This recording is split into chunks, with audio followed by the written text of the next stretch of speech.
Ok, pues vamos a continuar con el libro de Zacarías en este capítulo 9. Como lo saben, pues este es uno de los capítulos más famosos del libro de Zacarías por la referencia al rey que viene sentado en, en un pollino. Ok,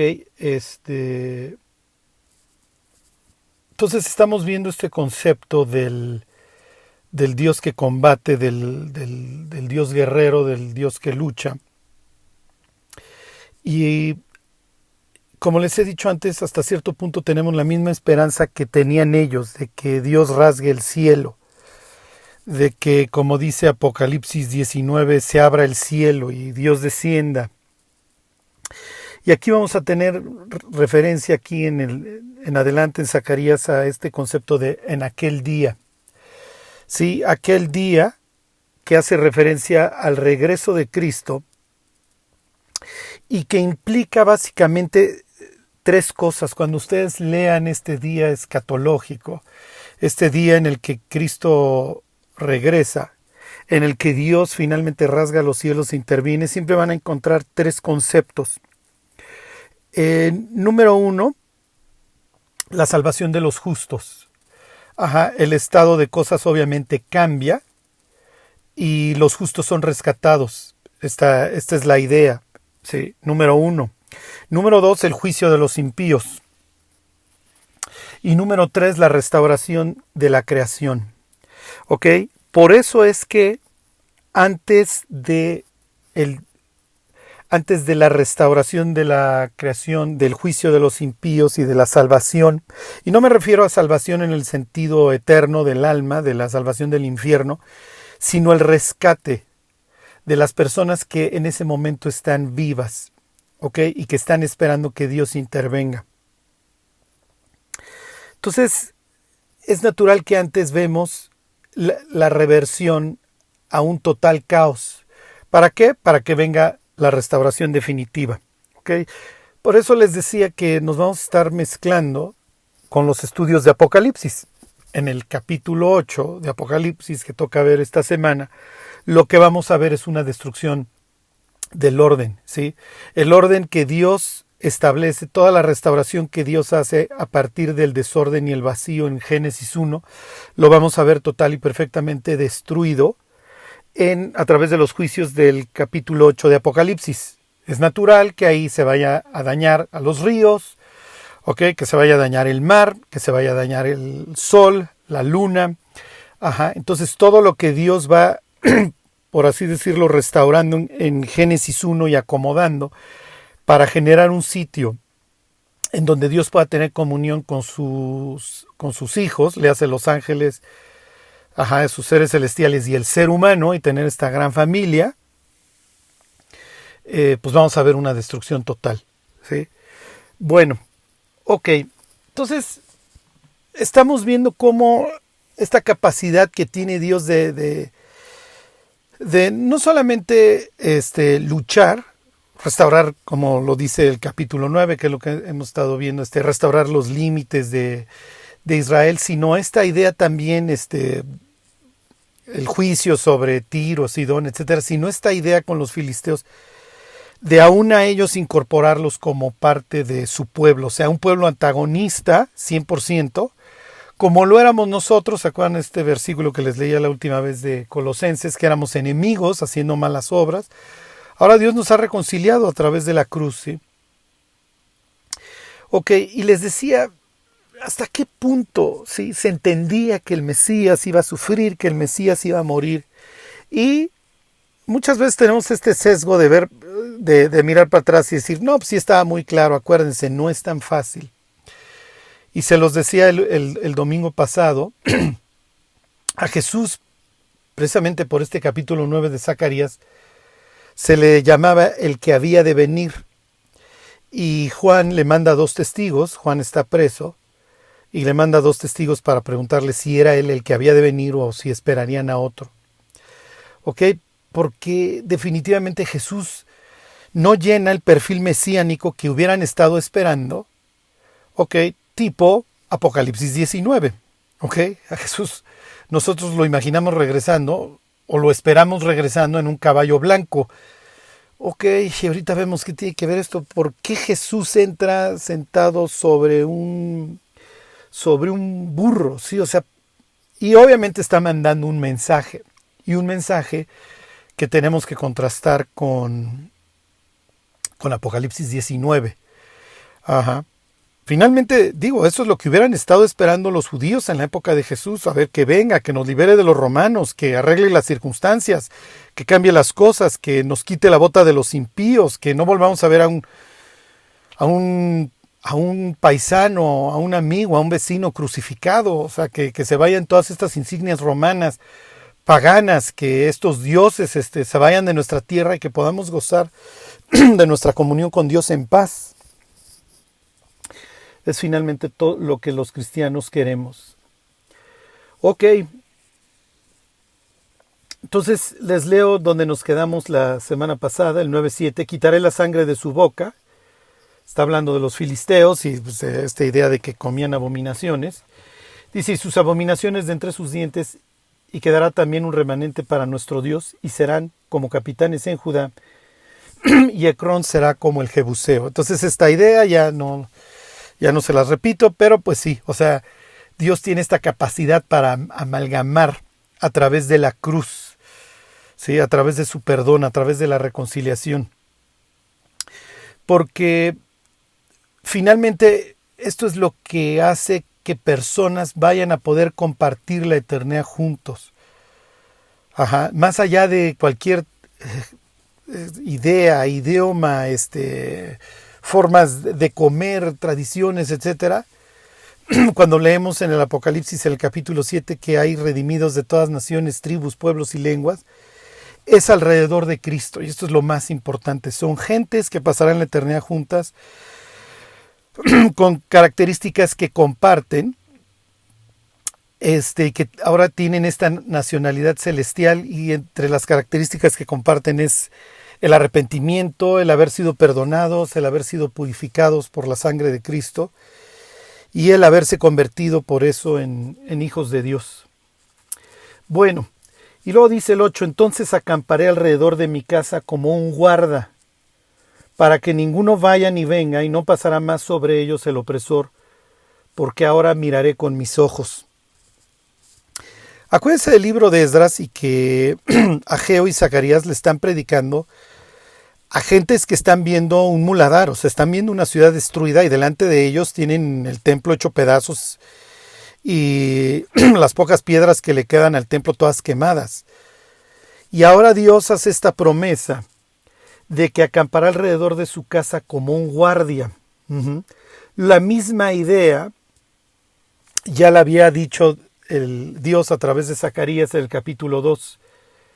En el versículo 5 se los leo, dice, yo seré para ella, dice el Señor, muro de fuego en derredor, y para gloria estaré en medio de ella.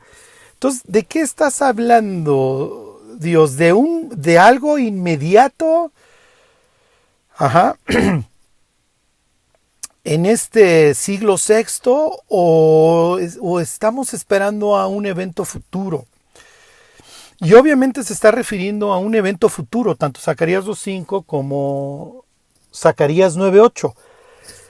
Y es nuestra esperanza, y es lo que leemos en Apocalipsis 21, ¿sí? Desciende la nueva Jerusalén y Dios la va a guardar, y la ciudad de Dios en algún momento, dice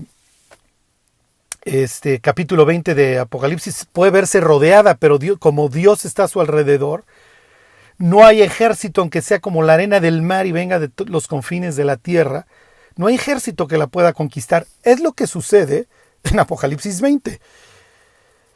Y si se acuerdan, ahí dice la Biblia que llueve fuego. ¿Ok? Entonces, miren, no ha acabado esta historia. La historia no acaba con el regreso de Cristo pisando el monte de los olivos, como lo va a decir Zacarías más adelante, y reinando. O sea, todavía va a haber una rebelión en contra de Dios y de su pueblo. Pero bueno, eso ya lo veremos más adelante. Lo importante aquí son todas estas promesas hacia el futuro. En este caso, ¿de qué nos está hablando? De una verdadera paz y seguridad. ¿ok? Ya. O sea, no hay forma de que te asalten, de que te maten. O sea, no tienes que lidiar con esto. Jamás. Hay una paz perfecta. No hay médicos, no hay abogados, no hay conflictos. La vida como realmente Dios la planeó.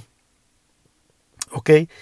Y contrasten estos conceptos de paz y seguridad que maneja Dios contra los que maneja el mundo. Piensen en las palabras que dice Pablo, que cuando digan paz y seguridad, entonces va a venir lazo sobre ellos.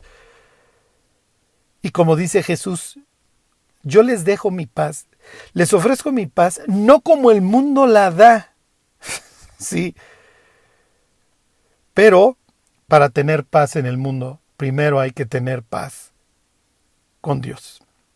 Y eso es lo que desgraciadamente Israel no entendió. Cuando Jesús, esa tarde del 10 de Aviv o 10 de Nisan, es el mismo mes, el día que los judíos tenían que elegir el cordero que iban a matar 4 días después para la celebración de la Pascua, ese día Dios está diciendo, en pocas palabras, los judíos, las familias están eligiendo el cordero que van a matar, les presento al mío. Ahí está el mío. ¿Lo vas a elegir a él? Y ahorita les digo, hasta cierto punto lo que va permeando todo el libro, la primera parte del libro de de Zacarías. Y desgraciadamente cómo los seres humanos, ya olvídense el pueblo de Israel, la humanidad completa, cómo lo perdió de vista. Lo que ha destruido la vida del ser humano es el pecado. Sí. Entonces, es natural que hoy la humanidad esté viendo que si el cambio climático, que si estas enfermedades, lo que ustedes quieran, como los problemas a resolver, el problema del ser humano es su pecado. Y se lo dijo Dios a Adán: el día que peques, el día que me desobedezcas, Adán, tú no sabes el caos que vas a generar. Y entonces lo que vemos en el Génesis es la reversión al caos a través de la desobediencia de un ser humano que decide no hacerle caso a Dios y creer que le puede enseñar a Dios. Entonces el ser humano queda totalmente desubicado, queda totalmente destruido. Es lo que nos enseña el capítulo 3 del Génesis. El hombre peca y lo primero que hace es esconderse. Esto ya nos habla de un ser humano que quedó total y perfectamente desquiciado. Digo, Adán conocía a Dios. Y el Génesis 3 nos habla de esta idea de Dios paseándose, Dios caminando. Que más adelante, en esta idea de restauración a través de Israel, Dios maneja en la ley: y andaré con ellos, y seré su Dios, y voy a andar entre ustedes, y voy a poner mi casa con ustedes. Lo mismo que dice Apocalipsis 21. Esa es la idea de crear al ser humano. O sea, voy a ser un ser al que le voy a imprimir mi imagen con todo lo que implica ello y me voy a llevar con él. Pero este ser decide arrancar sus raíces y queda total y perfectamente desquiciado, decide pelearse con Dios y se vuelve loco. ¿Sí? Entonces, el ser humano cree que se puede esconder de Dios, se esconde debajo de un árbol, y cuando Dios está paseando, vemos esta ruptura y vemos este concepto del miedo y de la vergüenza, que son dos sentimientos que acompañarán a la humanidad hasta que Cristo regrese. Y lo que nos enseña esto es que el pecado es lo que ha destruido la vida del ser humano. Entonces, cuando estos restauradores regresan y tienen esta promesa de que Dios va a acampar alrededor, ok, qué bien, pero si Dios va a estar en la ciudad y todo va a ser felicidad, pero el corazón de toda la humanidad no está compuesto, entonces sigo teniendo peligro. Es lo que dice Apocalipsis 20. Entonces sigue habiendo peligro. O sea, si no tengo todo un pueblo decidido a habitar en paz con Dios y decidido a un arrepentimiento que le dure para la eternidad, entonces nunca va a haber paz. Coloca al ser humano nuevamente en el paraíso con el mismo corazón y vas a volver a tener tribunales de lo familiar, vas a volver a tener bomba atómica, vas a volver a tener envidias, etc. Y la vida será espantosa, como lo ha sido la historia de la humanidad. Entonces, Dios no va a poder convivir con un pueblo de manera eterna que no quiera arrepentirse y volverse a Él con todo su corazón. Y así acaba el Apocalipsis. El que es impío, sí que le sigue actuando impíamente. El que es justo, justifíquese todavía. Esto que nos enseña, entre otras cosas, que una vez que una persona muere, su decisión queda fija para toda la eternidad. La persona que en vida se arrepiente, le pide perdón a Dios y se reconcilia con Él, lo que encuentra con Dios es paz. Es lo que dice Pablo. Justificados pues por la fe, ahora tenemos paz para con Dios por medio de nuestro Señor Jesucristo. La persona que decide no arrepentirse, esta decisión de endurecerse se fija, ¿ok? Se establece para toda la eternidad y tienes dos líneas divergentes que se irán separando cada vez más a lo largo de toda la eternidad.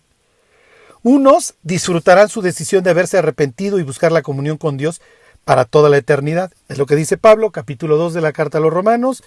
Gloria y honra a los que buscando gloria, honra e inmortalidad, ¿sí?, hacen lo bueno, buscan a Dios, pero tribulación y angustia sobre todo hombre que hace lo malo. ¿Ok? Entonces, la persona que decide no arrepentirse, dice Pablo, eso lo explica en el capítulo 2, atesora ira para el día de la ira, y de la revelación del justo juicio de Dios. ¿Ok? Entonces, para el que decide reconciliarse con Dios, lo que le espera es una eternidad de paz y seguridad verdadera. Para la persona que decide no arrepentirse, para la persona que se endurece cuando Dios lo busca, bueno, pues lo único que le quedará es una horrenda expectación de juicio y hervor y pasar su eternidad en un lugar de, ¿qué creen?, de vergüenza. Eso es lo que experimenta Adán. Adán experimenta miedo. Es que tuve miedo y me escondí. El capítulo 2 de Génesis termina diciendo que Adán y Eva no se avergonzaban. Y el libro de Daniel dice que el infierno es un sitio de vergüenza y confusión perpetua. Bueno, se los vuelvo a leer. Dice: entonces acamparé alrededor de mi casa como un guarda, para que ninguno vaya ni venga, y no pasará más sobre ellos el opresor, porque ahora miraré con mis ojos.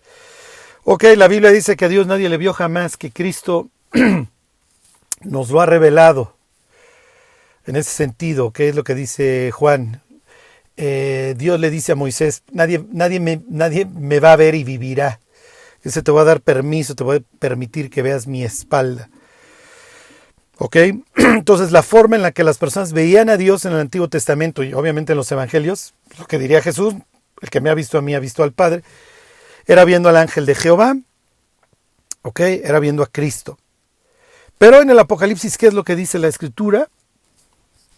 Mirarán a Dios, ¿sí? Vamos a tener el nombre de Dios en las frentes y lo podremos ver. Entonces aquí tenemos esta idea en Zacarías 9:8, porque ahora miraré con mis ojos. Claro, está hablando de esta idea de que siempre te voy a amparar. Nunca te voy a perder de vista. Que finalmente, cuando estamos en diversas pruebas, esto es lo único que nos importa. Esta idea de Dios, ¿verdad que me estás viendo? ¿Verdad que tú tienes control de todas las cosas? Pero en este sentido, lo que Zacarías está prometiendo es que ya nunca vamos a tener esta idea de que, ¿y si Dios no me está viendo? ¿Y si Dios no está conmigo? Nunca vamos a tener esta duda. Y hasta cierto punto, pues ya no viviremos por fe. Y es lo que dice Apocalipsis: ya no habrá clamor. Ya no va a haber esta idea de Dios, por favor, manifiéstate, ayúdame, arregla, lo que sea. Ok, pues esto es causa de gozo. Ok, ¿cómo voy a saber? Fíjense, ahora sí, Zacarías 9:9. Alégrate mucho, hija de Sión. Da voces de júbilo, hija de Jerusalén. He aquí tu rey vendrá a ti, justo y salvador, humilde, ¿ok? Y cabalgando sobre un asno, sobre un pollino, hijo de asna. Ok, nos queda claro, obviamente todos los cristianos analizamos este versículo con nuestros lentes de cristianos y nuestros lentes de Nuevo Testamento y de Lucas capítulo 19, no nos cuesta ningún trabajo. Pero vamos a analizarlo desde el punto de vista de los receptores de este pasaje. Ok, tú estás viendo un sitio hecho pedazos, Zacarías y Ageo están profetizando, te están impulsando a reconstruir el templo y entonces empiezan a reconstruir el templo. Y dentro de todas estas profecías y palabras de exhortación que Zacarías les dice es que se alegren porque eventualmente, ¿sí? Que canten, eventualmente va a venir el rey. Sí, va a venir el rey justo y salvador y no es Ciro y no es Darío y no es Cambises, no es ningún rey persa. ¿Ok? El rey va a ser justo y salvador. Ok, esto ya plantea diversos problemas. Ahorita los analizamos. Luego dice que humilde. ¿Ok? Y esta obviamente es una de las características que Jesús llena, pero que no estaban esperando los judíos. Los judíos están esperando el jinete en el caballo blanco que aplaste a los enemigos. ¿Ok? Y hasta cierto punto, pues con bastante razón, porque es lo que más adelante va a decir Zacarías. O sea, a los que se le opongan, a los que vengan a atacar a Jerusalén, se les van a deshacer los ojos en las cuencas, la lengua, van a quedar desintegrados. Este rey va a pisar el monte de Sión, el monte de los olivos, perdón, y se va a partir la ciudad, y pues esto es todo así el momento escatológico, etcétera, etcétera. ¿Ok? Entonces aquí nos está diciendo muchas cosas el pasaje. Vamos a empezar por partes. ¿Ok? Es causa de alegría. ¿Por qué? Porque ya viene el rey guerrero. Sí, ya viene el rey guerrero, pero... Y vamos a empezar por esta parte. El rey guerrero viene sentado no en un caballo. ¿Ok? ¿Por qué no? Fíjense. Les voy a leer el Salmo 20, versículo 7. Y luego les leo Isaías 31:1 para que vean qué mensaje está mandando Dios. Acuérdense, cuando lean la Biblia, busquen patrones, busquen paradojas y busquen símbolos. ¿Ok? Hay muchas cosas que se acuerdan que son simbólicas: el trigo, el vino, la higuera, el mar, obviamente. Ahorita esto tiene que ver con el mar, ahorita más adelante se hace referencia a esto. Los caballos, obviamente. ¿Ok? No quiere decir que cuando la Biblia diga caballos esté pensando en carros. ¿Ok? El contexto es el que nos dice a qué se está refiriendo. Ok, sin embargo, sí hay muchas cosas que implican algo. Los caballos muchas veces implican los recursos, ¿ok? Cosas en las que puedo confiar en independencia de Dios. Ok, los caballos en la Biblia muchas veces son puestos como algo que te da una seguridad falsa. Ok, piensen en el rico. No, pues yo creo que yo me voy a ir al cielo porque pues Dios me ha bendecido mucho porque tengo mucho dinero y pues no vivo en una favela, no vivo en una ciudadela en Nueva Delhi, donde están todo el mundo muriéndose por la pobreza, de la disentería, etcétera. No vivo en una ciudad perdida. Entonces, pues yo creo que pues, como tengo dinero, entonces yo creo que pues Dios me ha de estar bendiciendo. Si no, pues no me estaría bendiciendo. Ajá, es una falsa seguridad, lo que dice Proverbios. Para el rico, su dinero son como sus murallas ahí en su imaginación. ¿Sí? Es lo que diría el Salmo 49. Le ponen nombre a sus tierras, se jactan, etcétera. Pero cuando se mueren, pues se dan cuenta de que la muerte nada más los iba conduciendo como un rebaño a un precipicio. Esta es la misma idea de los caballos. Ahora ya van a entender por qué en Deuteronomio 17 se le prohibía a los reyes, andar comprando caballos de los egipcios. ¿Por qué? Porque yo no quiero que tú andes confiando en los caballos, y mucho menos que le estés proveyendo de lo que en aquel entonces serían los tanques a los que te rodean. Bueno, pues años más tarde, ahí están los asirios, y luego los babilonios, y sobre todo piensen en los asirios, que eran famosos, y luego los persas, por el manejo de los caballos y la arquería, etcétera, los carros, etcétera. Los carros tirados de caballos. Entonces, pues sí, gracias Salomón, qué bueno que te dedicaste a comprar caballos de los egipcios para luego vendérselos a los orientales, y que años más tarde estuviera rodeado de jinetes. ¿Ok? Fíjense, el Salmo 27 dice, estos confían en carros y aquellos en caballos, mas nosotros del nombre de Jehová de nuestro Dios tendremos memoria. Aquí tienen este contraste. Estos confían en sus carros, en sus recursos, en sus caballos, pero nosotros en Dios. Por eso es que el Mesías, este rey, no va a entrar en un caballo. ¿Ok? Para nosotros hoy nos queda muy claro. Por así decirlo, la primera venida de Cristo va a entrar en un burro justo, porque no vengo a arreglar tus problemas con los romanos, con los griegos, con los babilonios, con los persas. Ese no es tu problema, humanidad. Y ya te debió de haber quedado claro, tu problema es el pecado.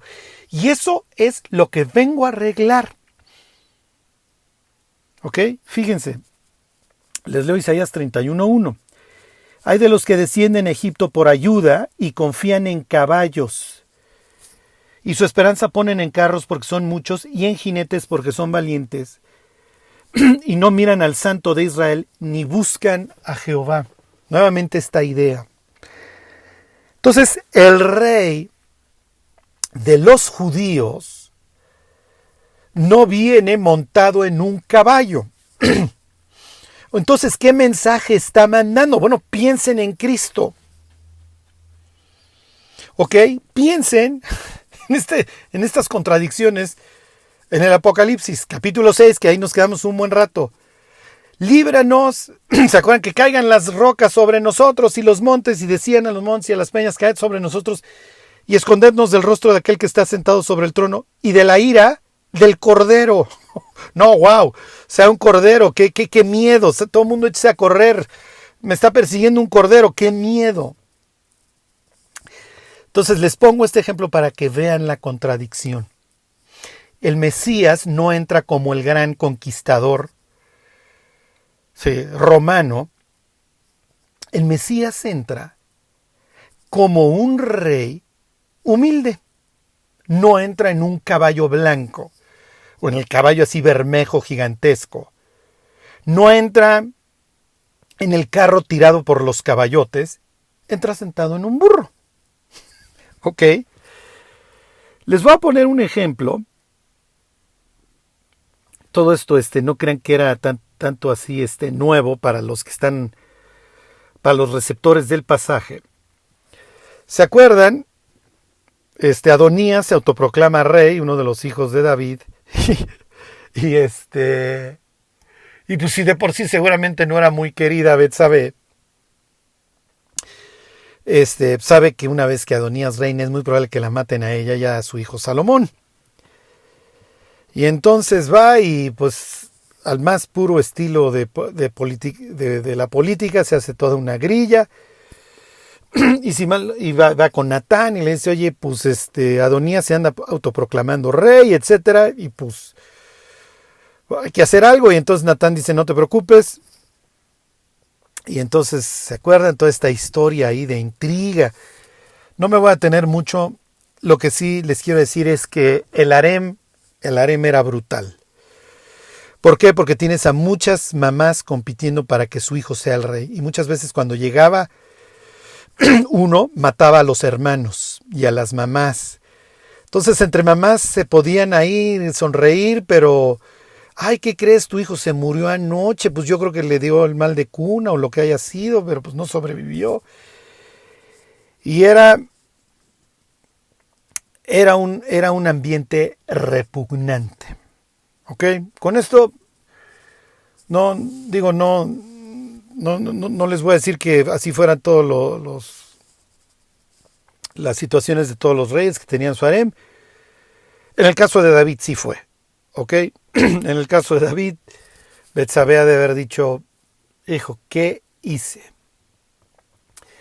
Se me hizo fácil esta situación, pero bueno, ya les cierro el paréntesis y les leo la historia. Bueno, entonces ya saben, entra Natán, luego entra Betsabé, y entonces David, cuando le avisan, oye, Adonías se acaba de autoproclamar, dice esto. Dice Primera de Reyes 1:32. Y el rey David dijo, llamadme al sacerdote Sadoc, al profeta Natán y a Benaía, hijo de Joiada, y ellos entraron a la presencia del rey.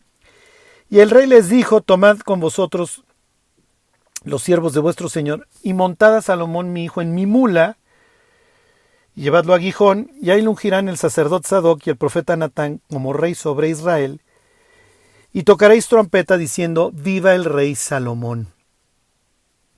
¿Ok? Esto es muy importante. ¿Ok? Salomón es el sucesor de David. Y la idea para el caso de Salomón es que él construya el templo en una época de paz, porque David no va a construir el templo porque él ha tenido muchos conflictos, muchas guerras con los vecinos. Y la idea es que el resto de los pueblos pues vengan al templo a buscar a Dios. Entonces Dios le dice a David, no vas a construir tú el templo, lo va a construir tu hijo. ¿Ok? Y Salomón, la idea es que en su nombre lleve la fama. La raíz del nombre de Salomón es Shalom, Shlomo, se llama pacífico. Esto tiene todo que ver con la historia aquí de Zacarías. Ahorita lo vemos. Recuerden que los autores bíblicos construyen sobre lo que los anteriores ya habían puesto como fundamento. Entonces Salomón, la idea es que confíe en Dios y que Dios le asegure la paz. Él sea el rey de paz. Que piensen espero que ya les haya venido también a la memoria, porque tiene que ver Isaías 9:6. Entonces que sea el príncipe de paz, por así decirlo, Salomón. Y entonces que él edifique el templo a Dios. Como saben, Salomón no va a confiar en Dios y va a intentar asegurar la paz a través de tratados que implicaban muchas veces el recibir a la hija del rey con el cual estoy estableciendo la paz.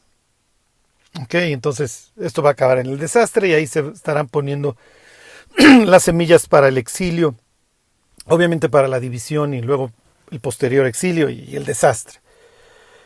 Pero bueno, la idea es que este rey de paz, Shlomo, el pacífico, bueno, a ver, súbanlo en la mula del rey y entonces paséenlo y anuncien viva el rey, y es lo que sucede. Ok, entonces en la mente de los receptores es que el rey que va a venir, y es lo que va a decir el siguiente versículo, el 9:10, el rey que va a venir hay que tener mucho gozo, mucha paz, porque Dios va a acampar alrededor.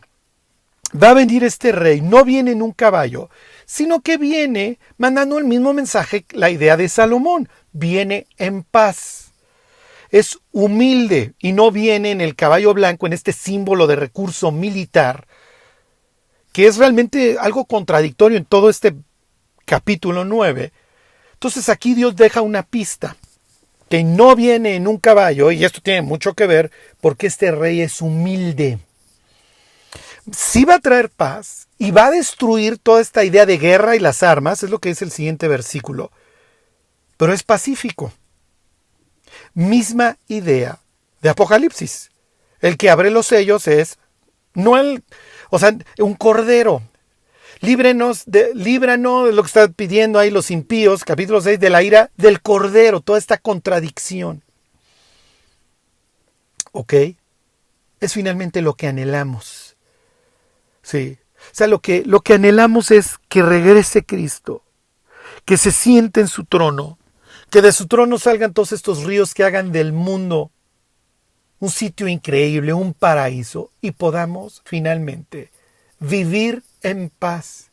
Que no haya llaves, que no haya 18 candados, que no haya password, que no haya caja fuerte, que no haya que usar identificación, cartera, que podamos ir por la vida libres y en paz.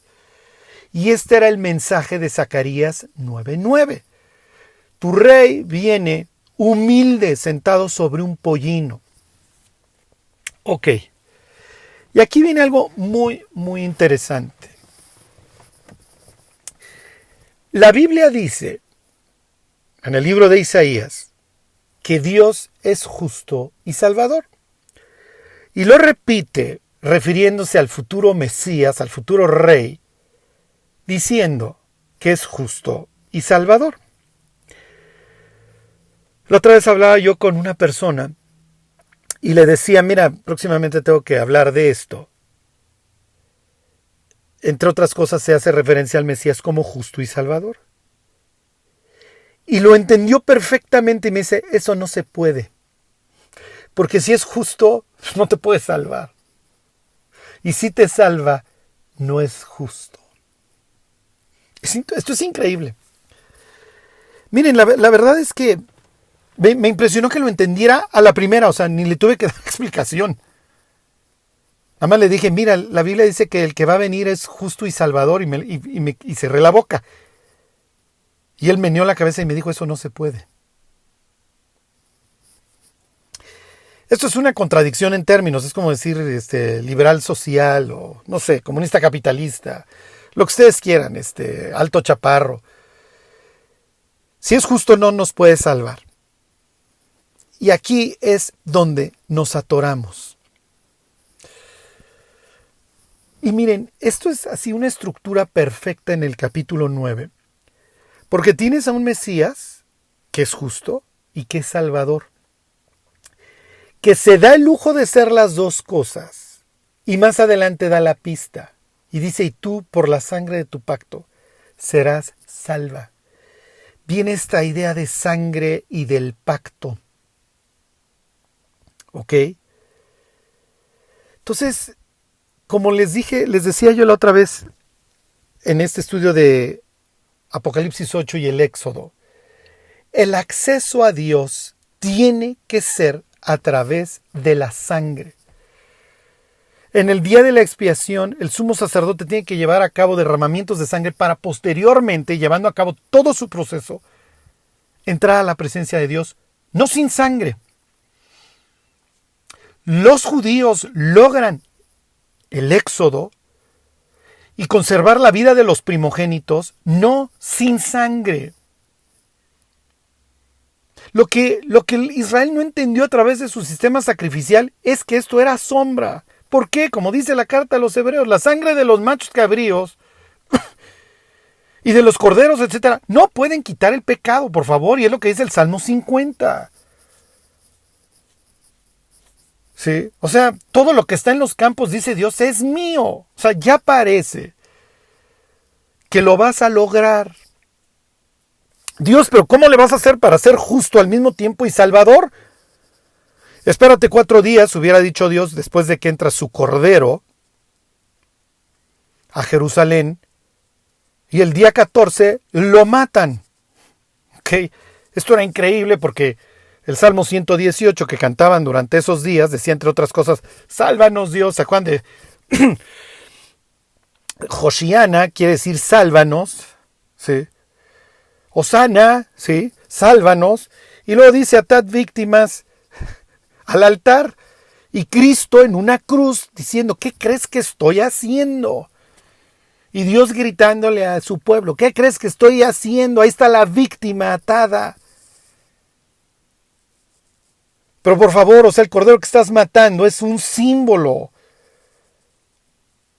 El ángel destructor no pasó por tu casa porque dio la sangre.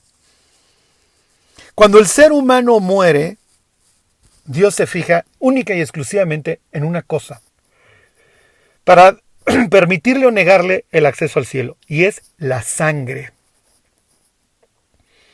Estás embarrado de sangre, por así decirlo. Estás bañado en la sangre del cordero. El ángel de la muerte no te toca, pásale.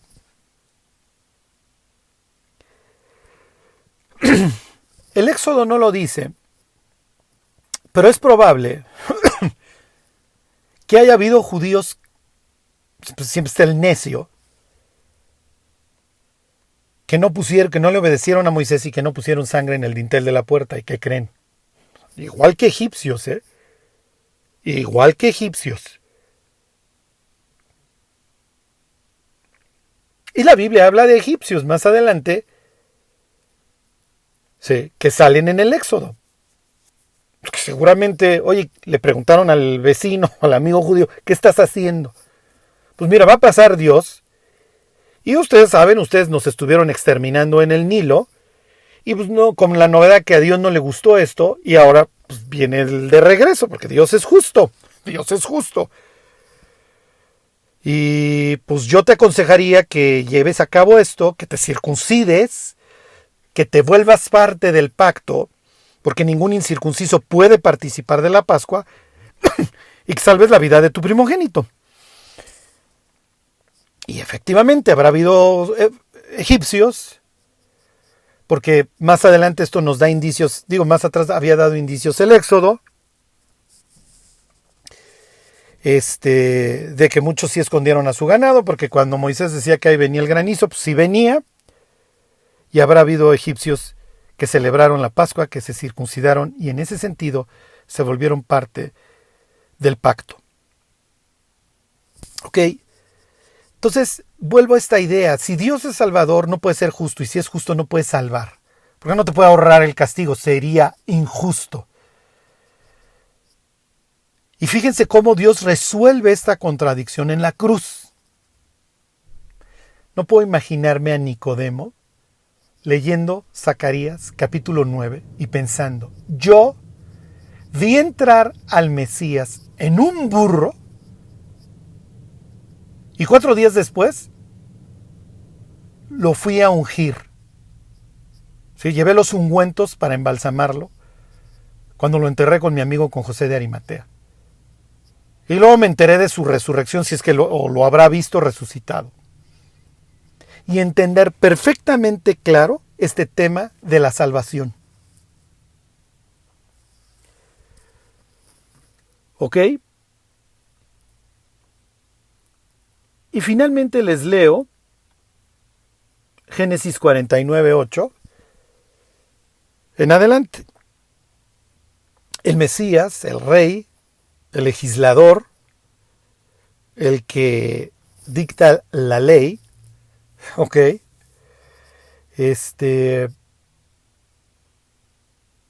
Viene de la tribu de Judá. Eso les quedaba perfectamente claro, iba a ser un descendiente de David. Fíjense, Génesis 49:8 al 12. Judá te alabarán tus hermanos, tu mano en la cerviz de tus enemigos, los hijos de tu padre se inclinarán a ti. Uy. Miren, esto lo vamos a ver más adelante. En esta expresión, mirarán a quien traspasaron y llorarán. Hasta aquí, en este punto, ya se habló de una persona ante el cual se iban a postrar sus hermanos. Se llamaba José.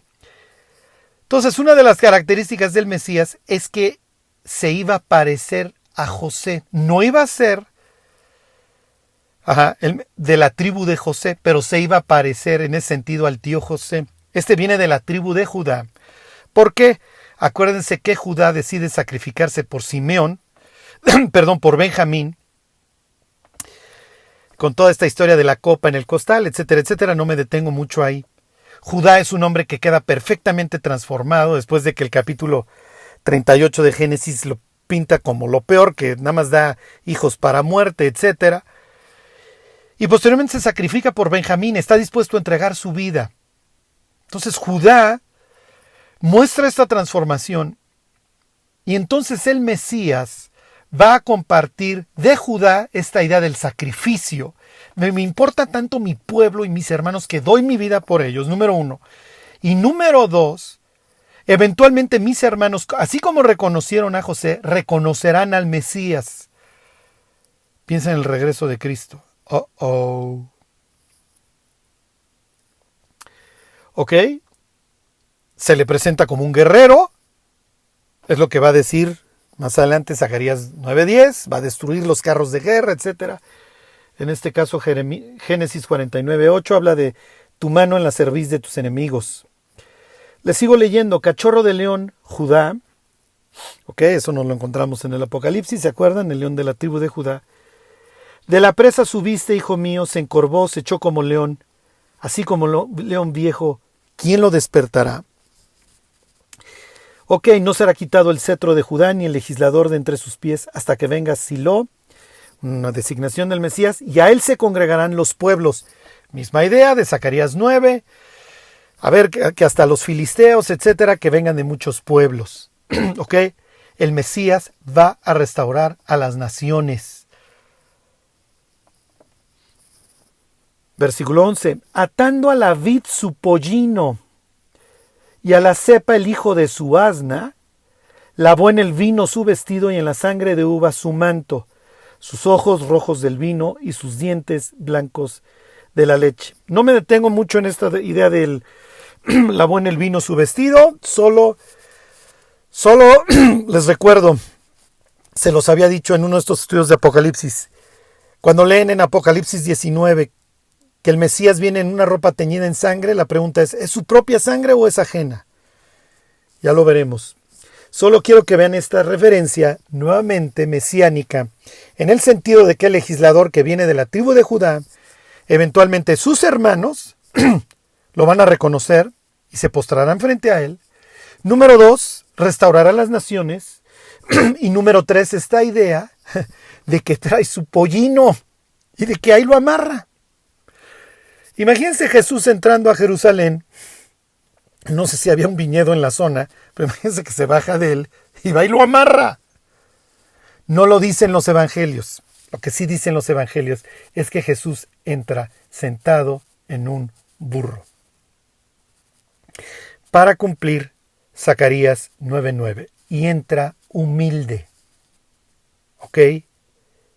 Entra humilde. Por eso es que no entra en el caballo. Esto es lo que Jesús decía de sí mismo.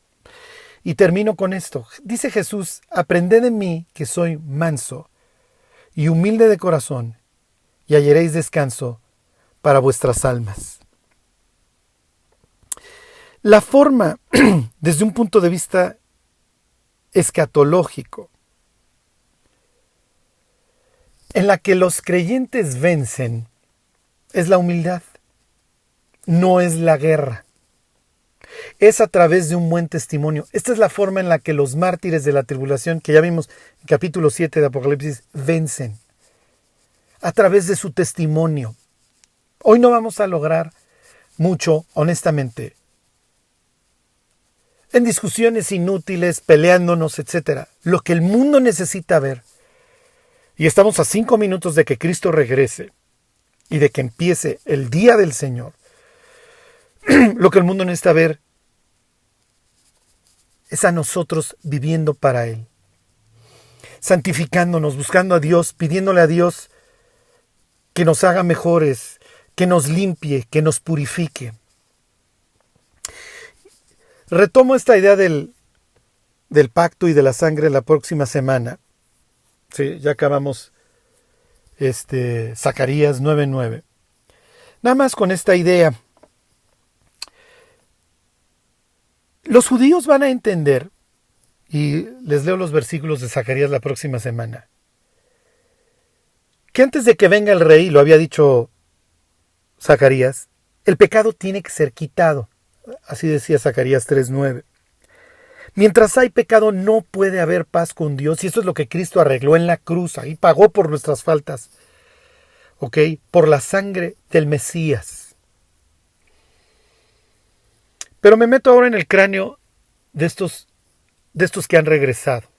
Dios les promete y les dice, alégrate, va a venir tu rey, justo y salvador, sentado en un pollino, hijo de asna. Eso es lo que tienes que esperar, es lo que tienes que ver. ¿Ok?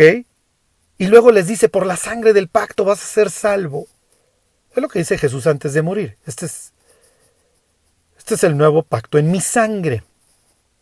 Esta idea del pacto asociado con la sangre. También está ahí en Éxodo 24, etc. Solo les quiero decir esto.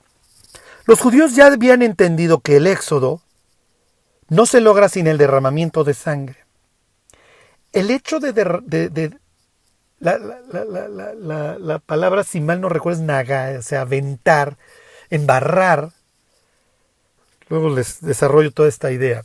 El hecho de embarrar esta sangre o salpicarla, si así lo quieren, en el marco de la puerta, cerrarla, matar un cordero y comértelo, implica varias cosas para los judíos. Número 1, implica fe. Confío en esto. Número 2, implica salvación. Porque de esta manera no voy a perecer, ni mi primogénito va a perecer. Entonces implica fe, salvación. Número 3, implica consagración. Si yo ya puse la sangre en el marco de la puerta, le estoy mandando un mensaje a Dios y al mundo de que en esta casa estamos consagrados a Dios. En esta casa confiamos en Él, creemos en Él y en su salvación. Y número 4, implica purificación. La sangre había que embarrarla con hisopo, que se utilizaba para limpiar a los leprosos más adelante, Levítico. Cuando David peca le dice a Dios, purifícame con hisopo y seré limpio. Entonces, esta idea que hoy tenemos nosotros los creyentes de que Jesús entró a Jerusalén, se mostró como el rey, pero el rey que vino a liberarnos, no de los romanos, ni de los países malos, ni de nuestro sistema político, ni de nada, sino de nuestros pecados, implica que hemos sido bañados en la sangre de Cristo, en este manantial para la purificación del pecado y de la inmundicia. Y esto, así como a los judíos que embarraron esa sangre en el dintel de la puerta, esto nos compromete. Porque traer la sangre de Cristo embarrada en el corazón manda el mensaje hacia afuera de que en este corazón gobierna Cristo, de que este corazón está consagrado a Cristo, de que esta vida fue salvada por Cristo, fue purificada por Él y está consagrada a Él. Costó sangre sacar a Israel de Egipto. Costó sangre sacarnos de este mundo, por así decirlo, y librarnos de nuestros pecados. No podemos regresar al mundo. Y esa urgencia que los judíos tienen de salir de Egipto ese día, es el que tenemos que tener nosotros, esa misma urgencia de ya no vivir en el mundo y estar expectantes por el regreso de Cristo. Que Dios los bendiga.